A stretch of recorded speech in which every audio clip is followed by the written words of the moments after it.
I'm going to take you through a short demonstration focused on IBM Rational's solution for delivery management, which helps to connect IT investment strategy with project delivery.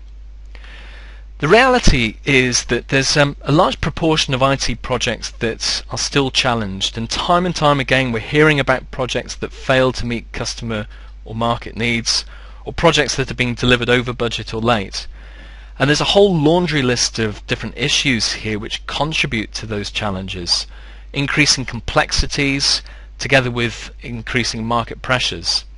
And the key point here is that all of these are contributing to a perfect storm of stuff that means that as organizations we need to be really focused on improving our approach to delivery management. Up until recently, the focus on managing delivery has been around managing projects and this very linear engineering path that tells us that we go out and talk to our customers, write down their needs, go and pass those as a set of requirements to development that code against it, who pass it in turn to the testers who test and find bugs against that, who pass it back. And that linear engineering process is fine when it works, but when it doesn't, it presents a real problem. And when suddenly you're halfway through the delivery project and you find out that the requirements were wrong, or that development have built something that didn't match the requirements, then this linear engineering process really starts to crumble. And the challenge is, what do you do? How do you manage that change? What happens if your customer writes down a set of requirements but the market changes? Or what happens if you're working with new technology and you discover a delivery issue?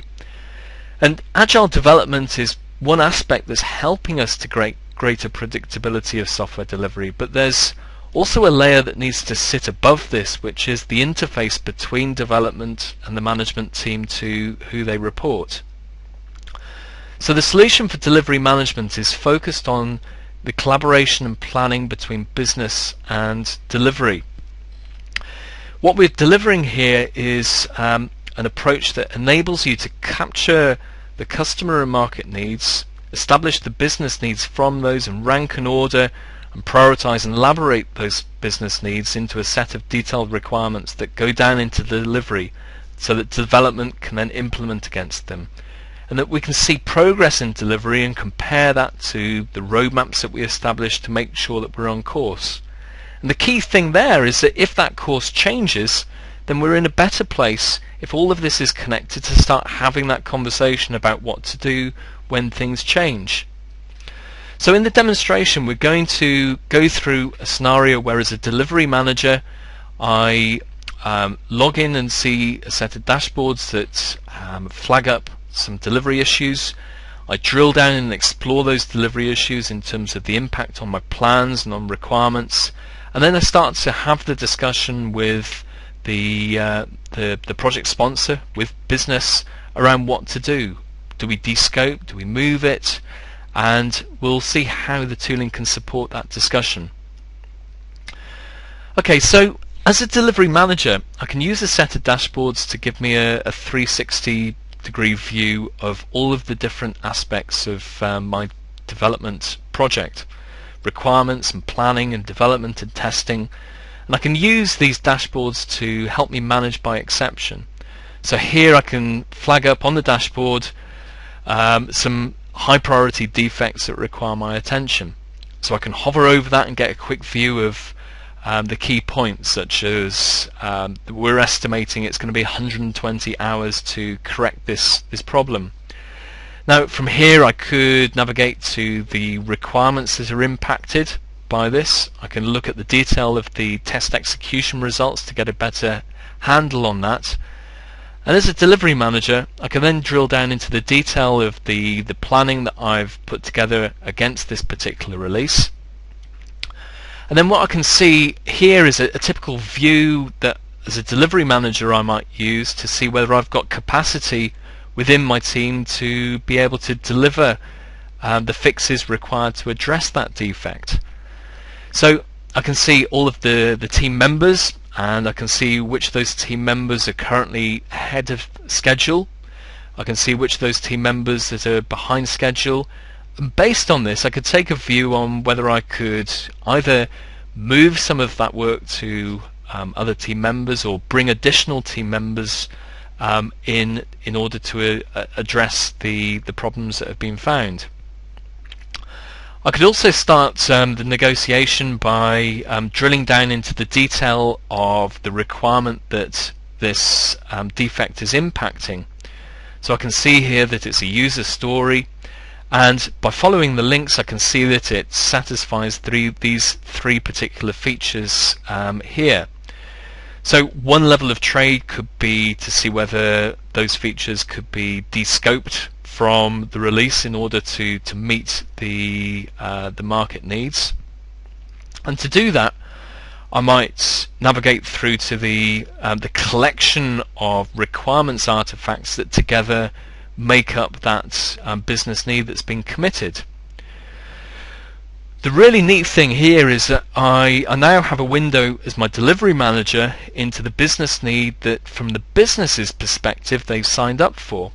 So based on the analysis here, I might have a better view as to whether I can make those decisions from a delivery perspective and still meet the frame of the business need, or whether I need to have some more structured conversations with the sponsor in order to identify what course of action to take. Okay, so if this defect was really impacting my ability to meet a particular release, what I could do then is to log a delivery issue which would be visible on the dashboards that the business sponsor would have access to. So the business sponsor, if they wanted to, could drill down into the delivery issue, could see some key facts about that, and if they wanted to, they could get traceability down into the delivery artifacts in order to get a better view of what's going on and how that's impacting them.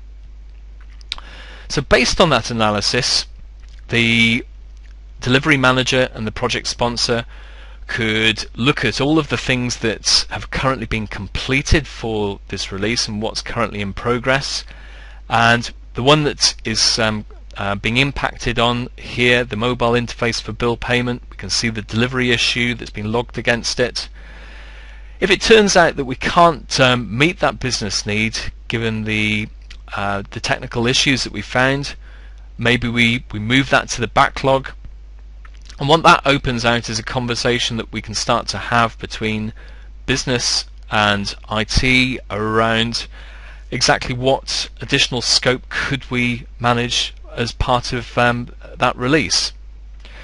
So from a business's perspective, they could get a view of all of the things on the backlog presented as a rank ordered list based on their perspective, and charts like this can then support the dialogue between business and delivery around what the trade-offs are.